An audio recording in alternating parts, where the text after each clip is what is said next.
Hello everyone, management मंत्रा के इस video में आप पढ़ेंगे इंटरनेशनल बिजनेस। तो नेक्स्ट आप देखते हैं कि इससे रिलेटेड कौन कौन से टॉपिक आप इस वीडियो में पढ़ने वाले। तो फर्स्ट हम देखेंगे कि इंटरनेशनल बिजनेस का क्या मीनिंग होता है, इसकी क्या डेफिनेशन होती है, क्या स्कोप होते हैं, क्या नेचर्स होते हैं और इसके क्या इंपॉर्टेंस होते हैं। इनको डिटेल में देखने से पहले डिस्क्रिप्शन में आप इंटरनेशनल बिजनेस से रिलेटेड डिफरेंट टॉपिक्स पे वीडियो देख सकते हैं। वीडियो अच्छा लगे तो प्लीज़ लाइक कीजिए, चैनल को सब्सक्राइब कीजिए, कमेंट कीजिए और किसी टॉपिक पे वीडियो चाहिए तो आप कमेंट कर सकते हैं। फर्स्ट हम देखेंगे कि क्या मीनिंग होता है इंटरनेशनल बिजनेस का। इंटरनेशनल बिजनेस वो सारी बिजनेस एक्टिविटी जो आप एक कंट्री से बाहर कर रहे हैं, मतलब 2-3 कंट्री में कर रहे हैं, 5 या 10 में भी कर सकते हैं, वो सब होता है इंटरनेशनल बिजनेस। सिर्फ इसमें गुड्स एंड सर्विसेज का मूवमेंट ही इन्वॉल्व नहीं रहता है कि आप एक जगह से दूसरी जगह गुड्स एंड सर्विसेज को सेल करें, बल्कि इसमें capital, technology, IP like patent, trademark, copyright, ये सारी चीज़ें भी इंक्लूड रहती है। इनके थ्रू भी इंटरनेशनल बिजनेस होता है। फॉर एग्जाम्पल, कोई इंडियन कंपनी जो कि एग्रीकल्चर प्रोडक्ट फॉरेन कंट्री में सेल कर सकती है, वो इंटरनेशनल बिजनेस। वो टेक्नोलॉजी में एडवांसमेंट लेके आती है, अच्छा कम्युनिकेशन की फैसिलिटीज़ प्रोवाइड करती है इंटरनेशनल बिजनेस के लिए, ताकि डिफरेंट कंट्री में वो सक्सेस हो सके। तो जो इंटरनेशनल बिजनेस होता है, इसका मार्केट बहुत बड़ा होता है और ऑर्गेनाइजेशन के पास अपॉर्चुनिटीज़ है कि वो पूरे वर्ल्ड में कस्टमर्स की नीड्स को सेटिस्फाइड कर सकते हैं। नेक्स्ट आप देख सकते हैं इसके मीनिंग का डायग्राम। आप अभी तक सिर्फ इंडिया में ही प्रोडक्शन कर रहे थे, वहीं पे प्रोडक्ट और सर्विसेज को सेल कर रहे थे। फिर आपने ट्रेड किया गुड्स, सर्विसेज या टेक्नोलॉजी किसी का भी डिफरेंट कंट्रीज़ में, कंट्री 2, 3, 4 और ऐसे इनफाइनाइट डिफरेंट कंट्रीज़ में आप आपके प्रोडक्ट को सेल कर रहे हैं, आपके बिजनेस को एक्सपैंड कर रहे हैं, वो होता है इंटरनेशनल बिजनेस। नेक्स्ट हम देखेंगे कि इसकी क्या डेफिनेशन होती है। According to Robock and Simmonds, international business is defined as the field of management training that deals with the special features of business activity that cross national boundaries। जो international business होता है ये एक field को define करता है management training की, कि कैसे आप डील कर रहे हैं स्पेसिफिक फीचर्स के साथ, मतलब बिजनेस की क्या एक्टिविटीज़ है जो कि आप आपकी नेशनल बाउंड्रीज के बाहर कर रहे हैं। Next definition according to Jikord and Kujawa, international business is defined as transactions devised and carried out across national borders to satisfy corporation and individual। जो इंटरनेशनल बिजनेस होता है वो ट्रांजेक्शन को डिफाइन करता है कि कैसे आप नेशनल बाउंड्रीज के बाहर जा सकते हैं और सेटिस्फाइड कर सकते हैं इंडिविजुअल को या फिर कॉरपोरेशन को। नेक्स्ट हम देखेंगे कि इसके क्या स्कोप होते हैं, मतलब कौन कौन से एरिया में आप इंटरनेशनल बिजनेस को देखते हैं। तो इसमें फर्स्ट आता है import and export of merchandising. Merchandising physical product को बताता है जो कि आप इंपोर्ट भी करते हैं और एक्सपोर्ट भी करते हैं, एक्सचेंज करते हैं गुड्स का टेंजिबल फॉर्म में डिफरेंट कंट्रीज़ के गुड्स का जो ट्रेड करते हैं, वो होता है import and export of merchandise.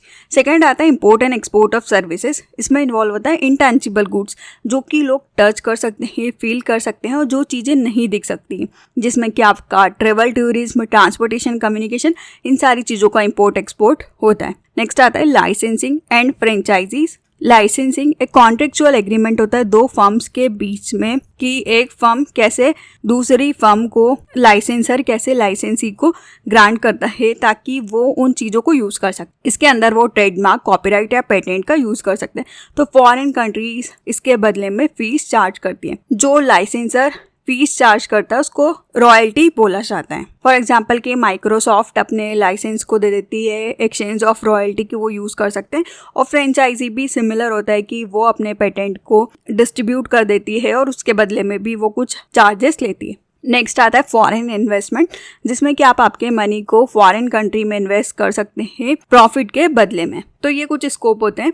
Next आता है कि क्या नेचर्स होते हैं इंटरनेशनल बिजनेस के। फर्स्ट आता है इन्वॉल्वमेंट इन कॉमर्शियल एक्टिविटी। जो इंटरनेशनल बिजनेस रहता है ये इन्वॉल्व रहता है कॉमर्शियल एक्टिविटीज में, कि कैसे गुड्स को परचेज सेल करना है, कैपिटल, सर्विसेज, एम्प्लॉयमेंट, टेक्नोलॉजी, ये सारी कॉमर्शियल एक्टिविटीज होती है। नेक्स्ट आता है सराउंडेड बाय पॉलिटिकल रिस्क। जो इंटरनेशनल बिजनेस होता है उसमें बहुत सारी पॉलिटिकल रिस्क रहती है। फॉरेन इन्वायरमेंट में जब भी आप जा रहे हैं कि फॉरेन एक्सचेंज वैल्यूज क्या है, कैसे आप उन डिसीजंस को जानते हैं, उन रिस्क को देखते हैं। नेक्स्ट आता है प्रोएक्टिव एंड रिएक्टिव। इंटरनेशनली आप कैसे एक्सपांड कर रहे हैं कॉमनली, प्रोएक्टिव और रिएक्टिव। प्रोएक्टिव बताता है आप पहले से चीज़ों के बारे में प्रिपेयर रहते हैं, और रिएक्टिव बताता है कि कुछ चीज़ें हो जाती है उसके बाद आप उसके अगेंस्ट में एक्शंस लेते हैं। नेक्स्ट आता है डिफरेंट फ्रॉम डोमेस्टिक बिजनेस। जो मल्टीनेशनल बिजनेस या इंटरनेशनल बिजनेस होता है वो बहुत ज़्यादा डिफरेंट होता है डोमेस्टिक बिजनेस के कंपैरिजन में, क्योंकि वहाँ पे इकोनॉमी हर जगह की आपको डिफरेंट मिलेगी, डिफरेंट वैल्यू सिस्टम्स होते हैं,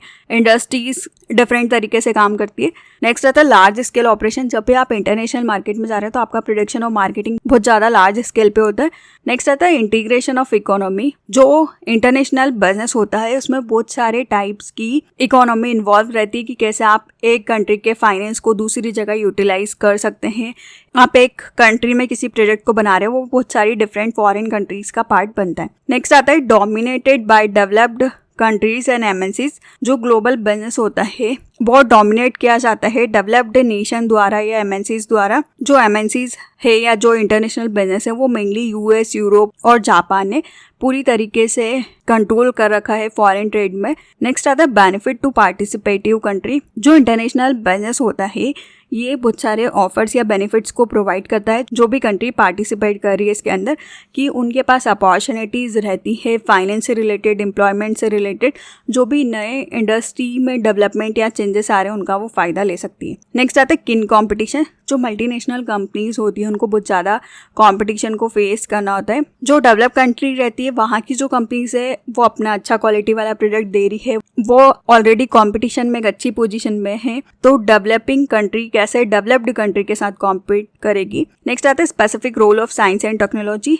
मल्टीनेशनल बिजनेस बहुत सारे इंपॉर्टेंस प्रोवाइड करता है साइंस और टेक्नोलॉजी को, जो कि हेल्प करते हैं बिजनेस को लार्ज स्केल प्रोडक्शन के लिए। नेक्स्ट आता है इंटरनेशनल रेस्ट्रिक्शंस। जो ग्लोबल बिजनेस होता है डील करता है बहुत सारी रेगुलेशंस के साथ कि कैसे गुड्स का इनफ्लो या आउटफ्लो होगा डिफरेंट कंट्रीज के अंदर, क्या टैरिफ बैरियर्स होंगे, ट्रेड ब्लॉक्स होंगे, फॉरेन एक्सचेंज की रेस्ट्रिक्शंस होगी। नेक्स्ट आता है सेंसिटिव नेचर। जो मल्टीनेशनल बिजनेस होता है वो ज़्यादा सेंसिटिव होता है क्योंकि उसमें कभी भी सडनली चेंजेस आपको देखने को मिलेंगे।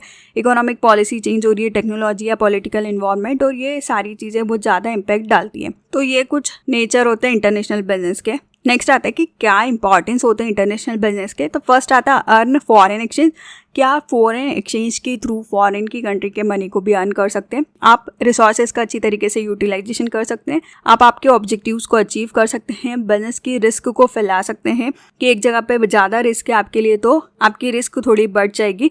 आप आपके ऑर्गेनाइजेशन की इफिशियंसी को और इंक्रीज करते हैं, गवर्नमेंट्स के बेनिफिट्स को जानते हैं उनको लेते हैं और अपने बिजनेस को एक्सपैंड करते हैं, उसको डिफरेंट बनाते हैं, कंपटीशन की कैपेसिटीज़ को इंक्रीज करते हैं, कॉस्ट का एडवांटेज लेते हैं और एम्प्लॉयमेंट की अपॉर्चुनिटीज़ प्रोवाइड करते हैं। तो ये कुछ इंपॉर्टेंस होते हैं। तो इस वीडियो में आपने देखा कि इंटरनेशनल बिजनेस का मीनिंग क्या होता है, इसकी डेफिनेशन, क्या स्कोप होते हैं, क्या नेचर होते हैं और क्या इंपॉर्टेंस होते हैं। वीडियो अच्छा लगे तो प्लीज़ लाइक कीजिए, चैनल को सब्सक्राइब कीजिए और कमेंट कीजिए। और किसी टॉपिक पे वीडियो चाहिए तो आप कमेंट कर सकते हैं। Thank you.